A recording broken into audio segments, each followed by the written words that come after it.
여러분, 우리가 신앙생활을 하면서 하나님의 은혜를 구하며 나아갈 때가 많이 있습니다. 하나님께서 우리를 도우시고 하나님의 손길로서 우리를 붙잡아 주시는 그러한 사랑을 누리면서 살아가고 있고, 또 때로는 그런 사랑을 얻고자 노력합니다. 우리가 신앙이 성장한다라고 할 때, 그리고 누군가에게 복음을 증거하고 전도를 할 때 어떤 그러한 도구로서 기적을 경험하는 것을 기대할 때가 있어요. 그러니까 나의 신앙이 조금 성장하기 위해서, 그리고 누군가에게 전도를 하는데 그 사람이 복음을 받아들이기 위해서 이 사람이 그런 하나님의 능력, 어떤 기적을 경험했으면 좋겠다라는 마음이 들 때가 있습니다. 또 때로 내가 믿음이 부족한 것 같을 때 나에게 그런 하나님의 능력이, 하나님의 기적이 임했으면 좋겠다. 그러면 내가 믿음이 좀 더 성장할 텐데, 내 믿음이 흔들리지 않을 텐데 라는 생각을 할 때가 있습니다. 예수님이 공생의 사역을 행하실 때도 그 시대에도 이와 같은 기대감은 비슷했습니다. 그러니까 사람들은 기대하는 거예요. 이 사람에게 내가 원하는 어떤 모습, 내가 바라는 기적을 행할 때에 믿겠다. 그 기적을 보여주면 믿겠다라는 이 태도는요, 어느 시대에나 통용되는 모습이었어요. 그러나 예수님의 사역, 공생의 삶을 살펴보면 예수님은 그러한 목적으로 기적과 이적을 베풀지 않으셨다는 것이에요. 왜 그렇습니까? 그런 기적을 보고, 그리고 어떤 특별한 일을 보고 생겨난 믿음은 금방 또한 사라지기 쉽기 때문입니다. 쉽게 생겨난 믿음, 금방 무슨 사건을 통해서 일어난 믿음은 또 다른 여러 가지 요소들로 금방 사라져 버릴 수 있다는 것입니다. 여러분, 우리가 출애굽기를 나누면서 다루었던 이야기, 출애굽기에 10가지 재앙이 나타나고 있죠. 애굽의 노예로 살아가던 이스라엘 자손들이 애굽 땅에서 구원받아서 탈출하여 나오는 그 과정 가운데 어떤 일이 일어났습니까? 이스라엘 자손들에게는 10가지 기적으로서 일들이 일어났고, 그 동일한 사건들이 애굽 땅에는 재앙으로 나타나는 10가지 재앙 혹은 10가지 기적들을 경험하는 것을 우리가 발견할 수 있었습니다. 근데 그 하나님의 기적을 경험한, 그 하나님의 기적을 체험한 바로와 애굽 사람들이 어땠습니까? 믿음이 커져났습니까? 믿음이 생겨났습니까? 하나님을 믿게 되었습니까? 아니죠. 성경은 바로의 마음이 점점 더 완악해져 갔다라고 하는 거예요. 바로가 계속 어떻게 이야기를 반복합니다. 이 문제만 해결해 주면 내가 하나님의 명령대로 너희들을 풀어주겠다. 이 문제만 해결해 주면 내가 너희들을 내보내 주겠다. 이 문제만 해결해 주면 내가 너희들을 풀어주겠다. 자유하게 해주겠다. 이것이 10가지 재앙 가운데 계속해서 반복되고 있는 것을 우리가 발견하게 됩니다. 저는 이 출애굽기 말씀을 묵상하면서 읽어나가면서 이 바로의 모습 속에서 제 신앙의 자세와 태도를 발견하게 됐어요. 하나님 앞에 이것만 기도 제목 들어주시면, 이 문제만 해결해 주시면, 이 사건만 넘어가게 해주시면, 지금 이 순간만 잘 면피하게 해주시면 무엇인가를 하겠습니다 라는 것. 어찌 보면 나의 삶의 신앙 또한, 나의 삶의 신앙의 태도 또한 이 바로의 모습과 크게 다르지 않았구나. 나에게 닥쳐온 어떤 재앙 혹은 나에게 닥쳐온 어떤 문제, 그 문제를 해결하기 위해 급급한 모습, 하나님의 능력을 온전히 받아들이지 않고 하나님께서 베풀어 주신 그 기적을 온전히 믿지 않고 어떻습니까? 내가 지금 처해 있는 상황과 환경 가운데 어떤 요소들로 자꾸만 줄타기를 하고 있는 거예요. 그렇게 기적을 통해서 경험하는 믿음이 생기기도 어렵지만, 그렇게 생겨난 믿음은 금방 사라져버린다는 것이죠. 여러분, 우리는요, 기적을 통해 하나님에 대해 판단하는 실수를 저질러서는 안 됩니다. 다시 말하면 기적이 아닌 하나님 그분 자체를 바라볼 수 있어야 하는 것이에요. 우리가 신앙생활을 하면서 하나님을 믿는다라고 하면서 하나님이 우리 가운데 행하시는 능력, 기적, 나에게 주실 복, 그것만을 바라본 것이 아니라 그 모든 것을 포함하고 있는 하나님 그분을 바라보는 신앙생활을 해야 한다는 것입니다. 하나님께서 갖고 계신 성품 중에, 하나님께서 갖고 계신 어떠한 그런 모습들 중에 어떤 특정한 요소들에 우리가 마음을 뺏겨서는 안 된다는 것이에요. 하나님께서 갖고 계신 그런 모든 하나님의 성품들을 우리가 온전히 다 누리고 온전히 인정하고 하나님께 영광을 돌리며 살아가야 하는 것이지, 나의 삶에 있어서 나에게 필요한 것, 하나님의 사랑만 취하고 하나님께서 주시는 복만 취하고 하나님께서 베풀어 주신 기적만 얻고 혹은 어떤 면에서는 하나님의 그 공의와 심판의 모습만 부각시키고 우리의 신앙생활이 이래서는 안 된다는 것입니다. 감히 우리가 하나님을 판단할 수 없는 존재인데 어떻게 하나님에 대해서 이렇게 단정짓고 이야기할 수 있겠습니까? 우리는 나타나는 현상이 아니라 하나님 그분을 바라보는 태도를 가져야 하는 것입니다. 여러분 우리가 지난 시간부터 14장 사도행전 14장의 말씀을 함께 나누고 있는데 지난 시간에 함께 나누었던 것처럼 사도행전 14장은 본격적으로 바울의 사역이 이방인들의 땅으로 확장되어가는 장면을 보여주고 있다라고 말씀을 드렸습니다. 이방인들의 땅으로 확장되어 나간다라는 것은 몇 가지 특징을 갖고 있는데 그중에 대표적으로 무엇이냐? 유대교, 그러니까 하나님을 기본적으로 알고 있는 환경으로부터 벗어났다라는 것입니다. 유대인들은 예수님을 그리스도로 인정하지 않았어요. 메시아로 인정하지 않았습니다. 그러나 그들은 하나님을 알고 있었어요. 그래서 하나님의 약속, 하나님의 언약, 하나님의 계획, 하나님의 그 율법, 하나님의 그 뜻을 알고 있었고 그들 가운데 복음을 증거할 때 하나님을 이미 알고 있는 유대인들에게 그리스도를 증거하는 것은요. 하나님의 약속, 하나님의 계획을 토대로 그들에게 그 계획이 어떻게 이루어졌는지, 그러니까 그 약속의 결과가, 약속의 표상이 예수님이시다라는 것을 설득하는 것으로 그들에게 복음을 증거했습니다. 그러니까 유대인들은 율법도 알고 있었고 하나님도 알고 있었고 하나님의 약속도 알고 있었어요. 그러니까 바울이든 베드로든 유대인들에게 복음을 전하기 위해서 핵심적으로 가져야 될 모습은 무엇이었습니까? 이 하나님의 약속이 예수 그리스도로 말미암아 이루어졌다라는 것을 설득하면 돼요. 근데 사도행전 14장부터 나타나고 있는 이방인들을 향한 이 전도의 모습 속에서는 무엇이 빠져 있는 겁니까? 하나님에 대해서 알지 못하는 사람들에게 복음을 증거해야 한다는 거예요. 그래서 이 이방인들을 향한 복음의 전파는 유대인들에게와는 다른 모습으로 나타나고 있는 것을 발견하게 됩니다. 그래서 오늘 본문 8절부터 시작되는 이 장면 속에서는요. 우리가 뭔가 익숙한데 라는 모습이 나타나고 있어요. 8절 말씀 우리 함께 읽어볼까요? 시작. 루스드라에 발을 쓰지 못하는 한 사람이 앉아 있는데 자, 루스드라에 발을 쓰지 못하는 한 사람이 있는데 나면서부터 걷지 못하는 사람이 거기에 있었습니다. 나면서부터 걷지 못했던 사람, 사도행전에 누가 떠오르십니까? 3장에 나타나는 성전 미문 앞에 앉아서 구걸하던 사람. 그 사람도 나면서부터 걷지 못했던 사람이었습니다. 그는 유대인이었겠지요. 예루살렘 성전 미문 앞에 앉아서 구걸하던 사람. 근데 오늘 본문 이 8절 말씀에 나타나고 있는 사람은 루스드라에 살고 있는 사람이었고 이방인이었을 것으로 추정되고 있습니다. 이 사람도 나면서부터 걷지 못했던 사람이에요. 근데 성경 말씀은 이 사람에 대해서 굉장히 강조하고 있습니다. 그러니까 8절 이 한 절 말씀에 이 사람이 걷지 못하는 것에 대해서 굉장히 여러 차례 반복해서 알려주고 있어요. 보세요. 첫 번째 루스드라라고 하는 이 지역에 발을 쓰지 못하는 한 사람이 있었다. 발을 쓰지 못한다라고 소개하고 있고 그다음에 이 사람이 어떻게 있다? 서 있지 못하고 앉아 있었다. 그리고 이 사람은 어떤 사람이었냐? 나면서부터 걷지 못하던 사람이었다. 그리고 그래서 걸어본 적이 없는 자라. 4번이나 반복하고 있어요. 걷지 못하고 서 있지도 못하고 발을 쓰지 못하는 이 사람에 대해서 이 사람의 이 육체적인 연약함에 대해서 4번이나 반복하고 있는 거예요.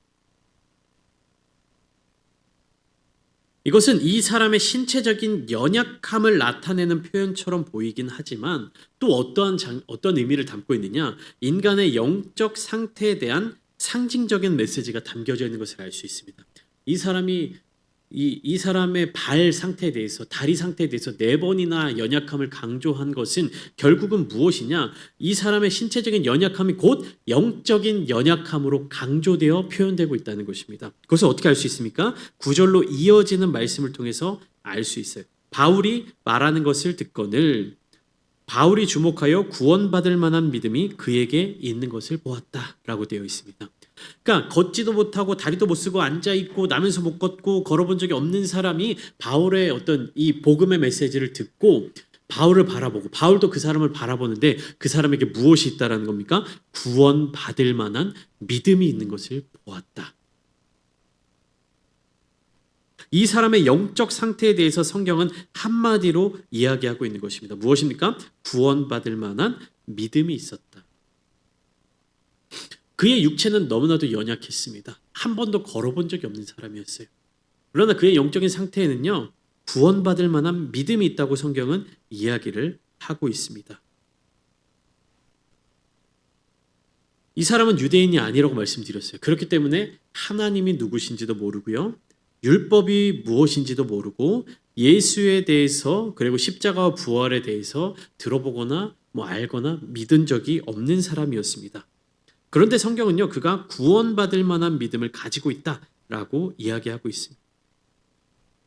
성경은 무엇을 보고 이 사람이 구원받을 만한 믿음이 그에게 있다라고 이야기하고 있는 것입니까? 성경이 말하고 있는 바는 분명합니다. 무엇이냐? 믿음은 지식의 문제가 아니라 의존의 문제입니다. 믿음은 내가 얼마나 많은 것을 알고 있느냐가 아니라 내가 얼마나 하나님을 의지하고 있느냐, 의지할 만한 사람이냐라는 것을 나타내고 있어요. 여러분, 하나님은요, 능력 있는 사람을 찾지 않으십니다. 하나님은 스스로를 의지하지 않고 하나님께 그 자신을 맡길 줄 아는 사람을 찾고 계시는 거예요. 능력이 뛰어난 사람을 하나님이 찾으시는 것이 아니라 누구를 찾으신다고요? 그 자기 자신을 하나님께 맡겨드릴 수 있는 사람을 찾고 계신다. 우리가 신앙생활을 하면서요, 쉽게 오해에 빠질 수 있는 요소가 있어요. 교회를 오래 다니면 뭘 어떻게 돼야 되고, 뭐가 어떻게 발전해야 되고, 어떤 능력을 갖추게 돼야 되고, 어떻게 바뀌어야 되고, 성경적인 지식이 얼마나 쌓여가야 되고, 이런 것들을 우리가 생각할 수 있는데, 그거는 하나님과 동행하는 사람들에게 나타나는 결과로서 나타나는 모습들이지 그런 것이 조건적으로 필요한 요소들이 아닙니다. 하나님이 찾으시는 사람은 무엇입니까? 하나님을 의지하는 사람을 찾으신다는 것. 왜 그렇습니까? 하나님이 능력이 부족한 분이 아니시기 때문에 하나님의 역사, 하나님의 그 계획과 하나님의 뜻을 이루어가는 일에 있어서 하나님은요, 능히 충분히 그 일을 하실 수 있는 분이시기 때문에 누군가의 도움이 필요 없습니다. 뛰어난 능력을 가진 사람이 필요 없습니다. 그렇기 때문에 하나님은요, 하나님만을 온전히 찾는 자들과 함께 하신다는 거예요. 여러분, 우리가 신앙생활을 할 때, 신앙의 깊이 있는 단계까지 나아갈 때 많은 사람들이 여기에서 넘어집니다. 왜 그렇습니까? 내가 신앙생활을 얼마나 했는데, 내가 신앙생활을 어떤 모습을 했는데, 어떻게 여기까지 왔는데, 근데 그거를 인정하지 못한 거 뭐예요? 나는 아무것도 아닙니다. 나에게는 아무런 능력이 없습니다. 나는 아무것도 할 줄 모릅니다라는 이 고백을 하지 못하는 거예요. 내가 신앙생활을 몇 년을 했으면 적어도 이 정도 능력은 있어야지. 이 정도 실력은 있어야지. 이 정도 지식은 있어야지. 다들 그렇게 무엇인가를 쌓아가고 내 안에 갖추어가기를 바라고 그렇게 소망하는 것이지, 더 깊은 신앙의 단계로 나아가면서 나는 아무것도 아닙니다. 나는 부족한 사람입니다. 나는 하나님만 의지할 수밖에 없습니다. 라는 것을 고백하는 사람이 드물다는 거예요. 여러분, 우리가 한번 기억해 보십시오. 신앙생활을 막 잘하고 하는 사람들 중에 나는 기도를 열심히 해서, 나는 신앙생활을 열심히 해서, 나는 헌금생활을 열심히 해서 하나님께서 이런 복을 내려주셨어. 하나님께 이런 은혜를 받았어. 하나님께서 나의 삶의 영역을 이만큼 늘려주셨어. 하나님의 나를 이렇게까지 사용해 주셨어. 라는 것을 거룩하게 자랑하는 분들이 우리가 발견했지만, 신앙생활을 오래 하면서 나는 아무것도 아닙니다. 나는 아무런 능력이 없습니다. 나는 하나님 없으면 살아갈 수 없습니다라고 고백하는 사람들을 우리가 얼마나 발견했는가, 얼마나 만나고 있는가, 더 나아가 나는 하나님 앞에서 무엇을 자랑하고 있는가. 바울은 무엇을 자랑했습니까? 나의 약한 것을 자랑했습니다. 왜요? 내가 연약할수록 하나님의 능력이 강하게 나타나기 때문에. 여러분, 우리는 우리의 연약함을 자랑할 수 있는 자들이 되어야 합니다. 성경 말씀 속에서 발을 쓰지 못하는 한 사람이 있는데 앉아 있고 나면서 걷지 못하고 걸어본 적이 없는 육체적으로 아무것도 자랑할 수 없는 사람인데 그 사람에게 무엇이 있다? 구원받을 만한 믿음이 있다. 사랑하는 성도 여러분, 우리가 아무리 건강하다 할지라도, 아무리 돈이 많다 할지라도, 아무리 이 세상에서 누릴 수 있는 것들이 많다 하더라도 우리에게 구원받을 만한 믿음이 없으면 그것이 다 무슨 소용이 있겠습니까? 육신의 연약함이 반복적으로 강조되고 있는 이 사람에게 있는 구원받을 만한 믿음이 우리에게 있는지 다시금 점검해 보기를 소망합니다. 여기서 나타나는 구원받을 만한 믿음은요, 무엇입니까? 나의 연약함을 인정할 때 나타나는 것이에요. 역설적으로 내가 연약하고 내가 이 땅에서 살아갈 때 고통을 당하고 내가 이 땅에서 살아갈 때 어려움을 당할 때에야 나의 연약함을 고백하게 된다는 것입니다.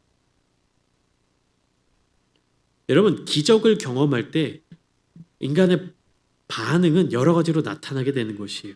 오늘 본문 말씀에서는 그 루스드라라고 하는 지역의 이방인들이 이 기적을 경험했을 때 어떤 반응으로 나타나고 있는가를 보여주고 있습니다. 이 사람에게 기적이 임했죠. 하나님의 능력이 임했죠. 평생 걸어본 적 없는 사람이 벌떡 일어나 걷게 되었습니다. 이때 사람들의 반응은 어땠습니까? 11절 말씀, 신들이 사람의 형상으로 우리 가운데 내려오셨다라고 소리쳤어요. 하나님을 알지 못하고 어떤 그리스 로마 그 시대의 신화와 어떤 이방 문화 가운데 있던 사람들이 신들이 우리 가운데 내려오셨다라고 이야기합니다.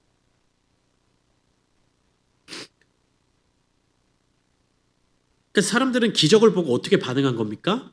자기가 경험한 세계관 안에서 상상할 수 있는 영역으로 판단하는 거예요.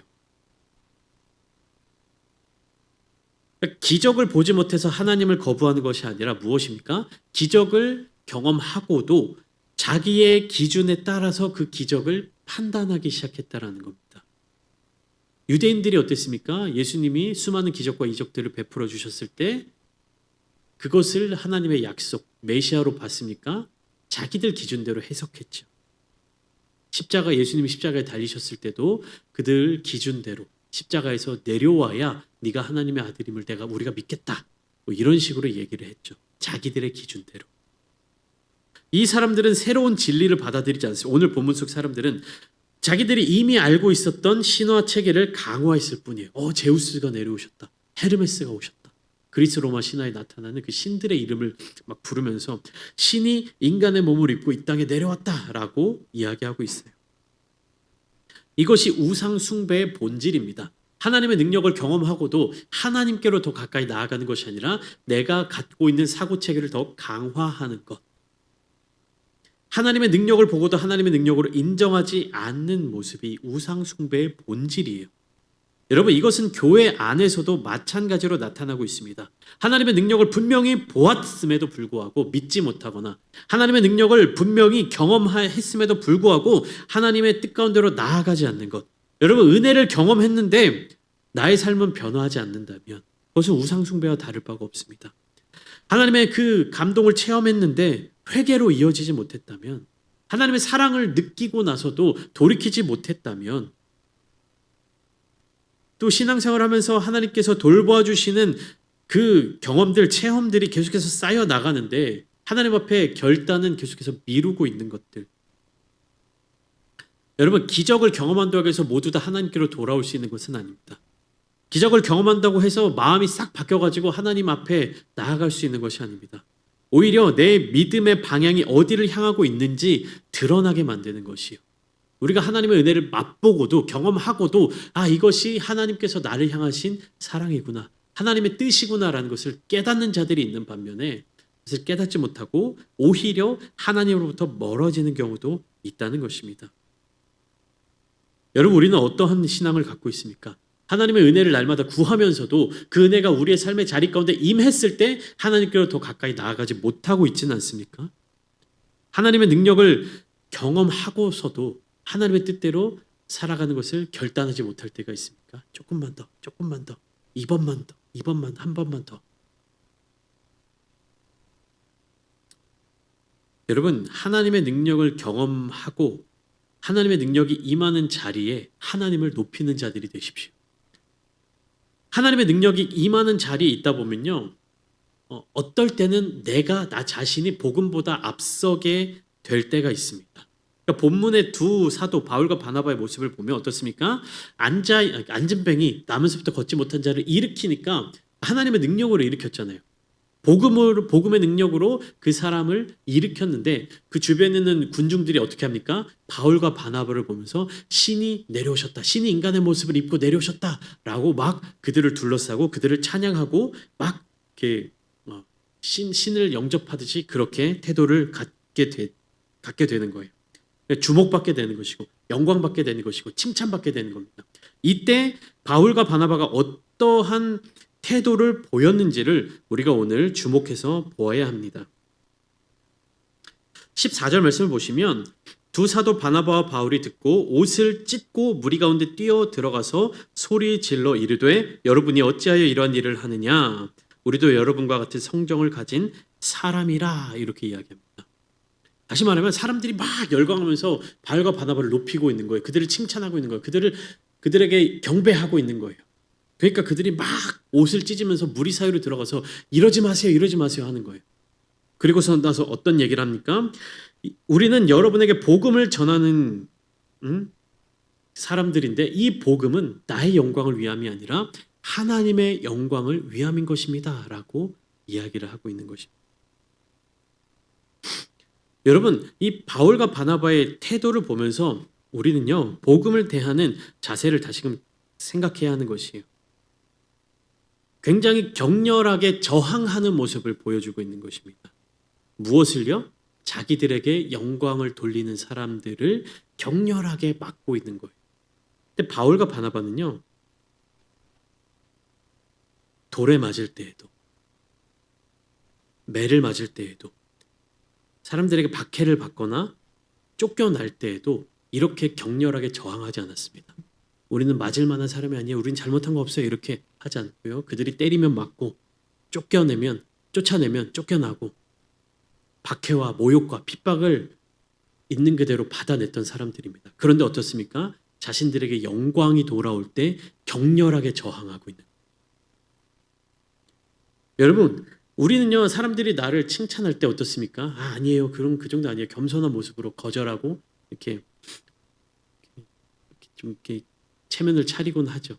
근데 거기에서 누군가 우리가 막 이렇게 해서 뭐 집사님 대단하시네요. 권사님 너무 훌륭하세요라고 할 때 펄쩍 뛰면서 그런 말 하지 말라고 막 이렇게 화를 내듯이 거절한 사람은 우리가 뭐 저조차도 그런 경험이 없습니다.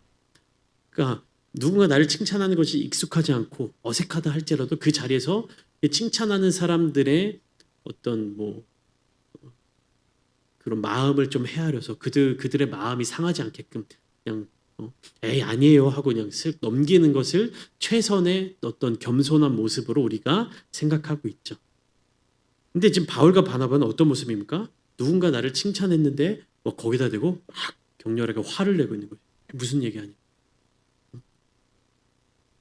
이것은요 이 두 사람의 성품이 잘못됐고 성격이 모난 성격이라서가 아니라 무엇입니까? 이들은 복음보다 내가 앞서게 되는 것에 대한 근본적인 저항의 태도를 보여주고 있는 거예요. 복음보다 내가 앞설 수 없다. 예수 그리스도의 그 십자가보다 내가 드러날 수 없다. 하나님의 능력보다 내가 더 앞에 나설 수 없다. 그들 스스로를 복음의 뒤로 물러서게 만드는 이러한 태도인 거예요. 여러분 오늘날 교회가 가장 경계해야 할 순간도 여기에 있는 것입니다. 참된 겸손은 조용히 박수를 받는 것이 아니라 하나님이 아닌 것을 하나님의 자리에서 끌어내리는 용기예요. 막 내가 영광을 받고 막 누군가가 나한테 박수 칠 때 막 이렇게 환호하지 않고 그냥 조용히 겸손하게 있다 할지라도 그것은 참된 겸손이 아니라 내가 만약에 하나님의 자리에 올라가 있다. 내가 하나님의 영광을 가리지는 않는가. 나의 어떤 말과 행동이 이 복음을 가리고 있지는 않는가. 그래서 우리가요 정말 믿음으로 본받을 만한 목사님들 혹은 믿음의 이 선배님들을 볼 때 이런 모습, 이런 태도를 갖고 계신 분들을 굉장히 존경하는 거예요. 충분히 누릴 수 있음에도 누리는 것을 거절하는 사람들, 충분히 영광 받을 수 있음에도 그것을 피하는 사람들, 그런 분들을 우리가 존경하고 또한 그런 분들의 말씀을 우리가 배우고자 하는 것입니다. 여러분 이 한 가지 주제만 더 나누고 말씀을 마무리할 텐데요. 사도행전 14장은 이방인들을 향한 복음의 시작이라고 말씀을 드렸습니다. 근데 그래서 바울의 설교는 유대인들을 향한 모습과는 다른 방법들로 나타나고 있어요. 그러니까 율법에 대해서도 얘기 안 하고 있고 모세에 대해서도 말하지 않고 있고 구약 성경 구절을 인용하고 있지도 않습니다. 대신 바울은 이렇게 얘기해요. 천지와 모든 만물을 지으신 분, 그분이 하나님이시다. 우리에게 비를 주시고 열매 맺게 하시고 사람의 마음에 기쁨을 채우시는 분이 하나님이시다. 그 하나님께로 돌아와라. 이 기적을 베푸신 분도 하나님이시고 우리에게 비를 내려주시고 우리에게 먹을 것을 주시고 열매 맺게 하시고 천지와 모든 만물들 바다를 지으신 그분이 바로 하나님이시다라고 소개하고 있는 거예요. 이것을 이제 어려운 말로 자연 계시라고 이야기해요. 자연 속에서 하나님이 어떻게 나타나 보여지고 있는지에 대해서 이야기한다. 그래서 바울은 핵심적으로 한 가지로 요약하면 그들의 삶에서 하나님을 어떻게 발견할 수 있는지를 가지고 복음을 전하고 있는 거예요. 하나님께서 나타내 보여주시는, 하나님께서 여전히 우리의 삶의 자리 가운데서 함께하고 계시는 그 모습을 소개해주고 있는 겁니다. 여러분들이 살아가고 있는 이 자리, 여러분들이 지금 머물고 있는 이곳, 여러분들이 지금 누리고 있는 이것이 어떻게 여러분들에게 주어진 건지 아십니까? 이런 식으로 설교를 하는 거예요. 하나님은 이미 오래전부터 말씀하고 계셨는데 그 말씀을 받아들일 수 있도록 믿지 않는 자들에게 소개해주고 있는 것입니다.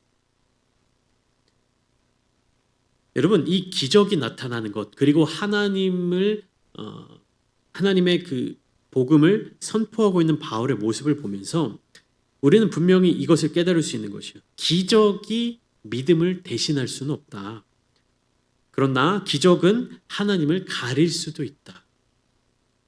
바울은요 기적을 통해서 하나님을 가리고 나를 드러내지 않고 오히려 어떻게 했습니까? 나를 감추고 우리의 삶의 자리 가운데 루스드라 지역의 그 이방인들의 삶의 자리 가운데 함께 하신 하나님을 소개하고 있는 것입니다.